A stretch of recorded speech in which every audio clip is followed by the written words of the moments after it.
अध्यक्ष महाशय, पूज्य गुरुजन वर्ग व येथे जमलेल्या माझ्या प्रिय मित्रमैत्रिणींनो, सर्वांना माझा नमस्कार. सर्वप्रथम आजच्या मराठी राजभाषा दिनानिमित्त सर्वांना मनपूर्वक शुभेच्छा. आज मी माझ्या आवडत्या लेखिकेबद्दल बोलणार आहे. माझी आवडती लेखिका म्हणजे सुधा मूर्ती. सुधा मूर्ती ह्या अत्यंत साध्या, प्रेमळ आणि प्रेरणादायी लेखिका आहेत.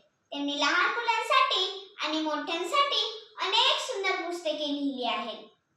त्यांची पुस्तके वाचताना आपल्याला खूप काही शिकायला मिळते. खरं तर गुगलच्या आणि एआयच्या जमान्यात जन्माला आलेल्या आमच्यासारख्या मुलांचा जास्तीत जास्त वेळ मोबाईलवरील गेम आणि कार्टून चॅनल बघण्यात जात आहे. परंतु भारतरत्न डॉक्टर बाबासाहेब आंबेडकर यांनी दिलेला कानमंत्र तो म्हणजे वाचाल तर वाचाल. हा कानमंत्र ध्यानी ठेवून दिसा माझी थोडेफार वाचन केलेच पाहिजे. माझ्या आईने मला लहानपणापासूनच सुधा मूर्तींच्या गोष्टी वारंवार ऐकवल्यामुळे सुधा मूर्ती या लेखिका मला आवडायला लागल्या. मला वाचायला यायला लागले तेव्हा मी आजीच्या पोतडीतील गोष्टी हे पुस्तक वाचून काढले. तिथूनच माझा वाचनाचा खरा प्रवास सुरू झाला. सुधा मूर्ती ह्या एक प्रसिद्ध लेखिका, समाजसेविका आणि शिक्षणप्रेमी व्यक्ती आहेत. त्यांचा जन्म 19 ऑगस्ट 1950 रोजी कर्नाटक या राज्यात झाला. त्या लहानपणापासूनच अत्यंत बुद्धिमान आणि जिद्दी होत्या. अभियांत्रिकीचे शिक्षण घेणाऱ्या त्या काळातील थोड्या महिलांपैकी एक होत्या. इन्फोसिस फाउंडेशनच्या अध्यक्षा म्हणून त्या अनेक वर्ष कार्यरत होत्या. त्यांनी शिक्षण, आरोग्य, ग्रामीण विकास, महिला सक्षमीकरण आणि आपत्ती निवारण अशा विविध क्षेत्रात मोठे कार्य केले आहे. आणि त्यांनी गरजू विद्यार्थ्यांना शिष्यवृत्ती देऊन त्यांचे आयुष्य घडवले.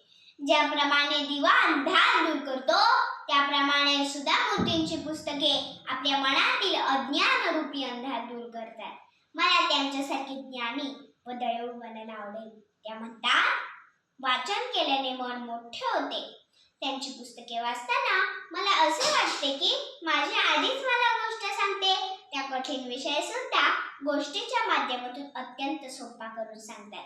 त्यांच्या गोष्टी माणसांच्या, पक्षी आणि आपण, एका मुलीने आपल्या आजीला वाचायला शिकवल्याची प्रेरणादायी कथा, आजी आपल्या नातवंडांना सांगत असलेल्या मजेशीर बोधकथा मला खूप खूप आवडतात.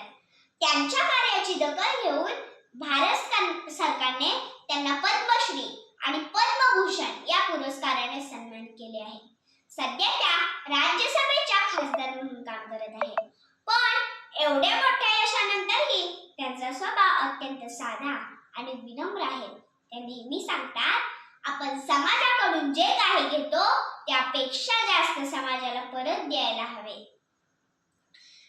चला तर मग आपणही त्यांच्या जीवनातून प्रेरणा घेऊन चांगले नागरिक बनण्याचा आणि समाजासाठी काहीतरी करण्याचा संकल्प करूया. शेवटी एवढेच म्हणेन, आजीच्या पोतडीतल्या छान छान गोष्टी दाखवतात आपल्याला सुंदर ही सृष्टी, वाचता वाचता त्यांच्या कथात हरवून जातो. त्या सुधा मूर्तींच्या विचारातून आम्ही संस्कार घेतो. एवढे बोलून मी माझे भाषण संपवते.